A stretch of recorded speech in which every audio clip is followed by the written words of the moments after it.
அனைவருக்கும் ஆத்மா வணக்கம்.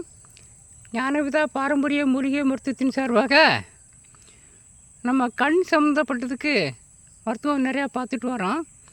ஏன்னா நம்ம வரத மூலிகை வகுப்பில் கண்ணுக்கு தான் முக்கியத்துவம் கொடுத்து நம்ம பேச போகிறோம். அதில் தூதுவளையிலேயே 2 வகை இருக்குது. 2 வகையுமே நம்ம இடத்துல இருக்குது. இது பார்த்துக்கோங்க, நீலப்பூ தூதுவளை. இது நீலப்பூ பூத்துருக்கும். அதே இது பாருங்கள், வெள்ளைப்பூ தூதுவளை.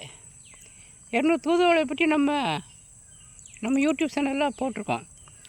தூது செல்லும் தூதுவளைன்னு சொல்லியிருக்கோம்.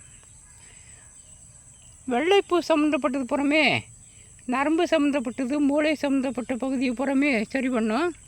அதுலேயும் கண்ணுக்கு முக்கிய பங்கு வகிக்கும். அதில் நம்ம முருங்கைப்பூ, இந்த வெள்ளைப்பூ தூதுவளை, அதேமாதிரி தும்பைப்பூ, இப்படி நிறையா வெள்ளைப்பூ புறமே. அதுலேயும் கோவைப்பூ, கோவை செடியில் கோவத்தை போக்கும் கோவைப்பூன்னு சொன்னாலுமே அதில் பூக்கள் தான் அந்த கண் சம்மந்தப்பட்டது சரி பண்ணோம். அதனால் அந்த வெள்ளைப்பூ இந்த தூதுவளையை ஒன்று நீங்கள் பூவாக பிடுங்கி வேக வச்சு தண்ணியாக குடிக்கலாம். அல்லது இந்த பூக்களை நிறையா பறித்து நெய்யில் வதக்கி சாப்பிடலாம். இது அபூர்வமாக உங்களுக்கு கிடைக்கக்கூடியது.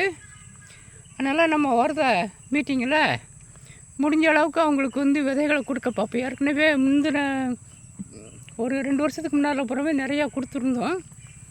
வெள்ளை கொழிஞ்சி, வெள்ளைப்பூ தூதுவளை எல்லாமே கொடுத்துருந்தோம். அதுமாதிரி தோட்டமாக அப்படியே அந்த பழங்கள்லாம் இந்த பழுத்துருக்கு. தூதுவளை பழங்கள்லாம் பழுத்துருக்கு. அதை எடுத்து ஆளுக்கு ஒரு பழம் கொடுத்தோம்னா ஒரு பழத்துலேருந்து குறைஞ்சது ஒரு 10 கண்ணாவது வரும். இது அப்பேற்பட்ட அதிகமாக மகத்துவம் வாங்கியது வெள்ளைப்பூ தூதுவளை. அதனால் இதில் இன்னும் ஒரு சில மருத்துவ பதிவுலாம் இருக்குது. நம்ம அதை இன்னும் பார்ப்போம். அதே மாதிரி கண்ணுக்குன்னு எடுத்துக்கிட்டோம்னா ஆரம்பத்தில் உள்ள கண் சம்பந்தப்பட்ட பிரச்சனை புறமே சின்ன சின்ன மருத்துவங்களாக சரி பண்ணிடலாம்.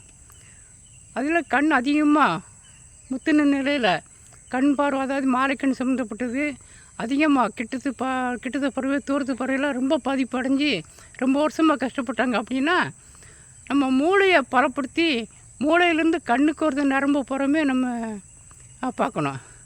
அதில் லிங்க சுந்தரம் முக்கிய பங்கு வகிக்கும்.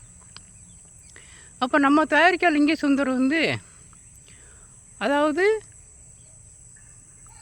முறையாக சுத்தி பண்ணி வெங்காயச்சாறு, அதாவது நாட்டு வெங்காயச்சாறில் சுரு கொடுத்து அதுலேயே புடம் போட்டு அதோடு முடிக்கக்கூடாது. அது பிறகு வல்லாரை சாறு அல்லது பிரமி, இந்த பிரமி சாறில் அரைச்சி புடம் போட்டு பயன்படுத்தணும். அப்படி பயன்படுத்துறது கண்ணுக்கு நல்லா அதிகமாக பலன் தரும். அதோடு அந்த தூதுவளை சம்மந்தப்பட்ட பூக்கள் அல்லது முருங்கை பூக்கள் கிடச்சி, அதாவது குப்பைமேனிச்சாறு, எலுமிச்சம்பழச்சாறுன்னு சேர்க்கும்போதே நம்ம ஒவ்வொரு தடையும் சொல்லியிருக்கோம். அதாவது செம்பருத்தி பூ கலந்த எலுமிச்சம்பழச்சாறு, குப்பைமேனிச்சாறு, பால் எல்லாம் சேர்த்து நம்ம சுத்தி பண்ணிவிட்டு, அது மாதிரி நாட்டு வெங்காயச்சாறுலையும் சுரு கொடுத்து முடிச்சுட்டு, அதுக்கு பிறகு முருங்கைப்பூ சாறு கிடச்சிச்சின்னா அதில் இப்போ தான் முருங்கைப்பூ பூக்க ஆரம்பிச்சிருக்கு. ரொம்ப நாள் பூக்களை இப்போ தான் பூக்க ஆரம்பிச்சிருக்கு.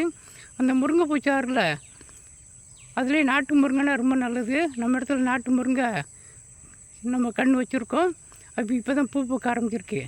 அதில் நீங்கள் சுருக்க கொடுத்து, இல்லைன்னா அதில் இந்த பூவை அரைச்சி கீழே மேலேயும் நடுவில் லிங்கத்தை வச்சு, அதாவது அய்வு உடம்பை போட்டு எடுத்திங்கன்னா அது கண்ணுக்கு, நரம்பு சம்மந்தப்பட்டதுக்கு, ஆண்மை சம்மந்தப்பட்டதுக்கெல்லாம் அதிகமாக பலன் தரும்.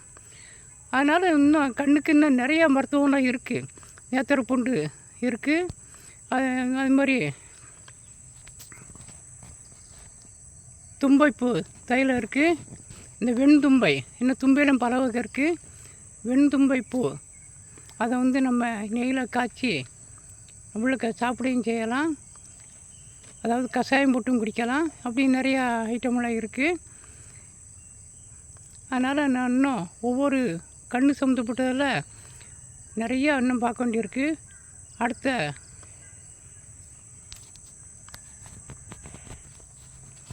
அடுத்தடுத்த வீடியோவில் நம்ம நிறையா பார்ப்போம். நம்முடைய சேனலை பதிவு பண்ணி பார்த்துட்டே வாங்க. நன்றி, வணக்கம்.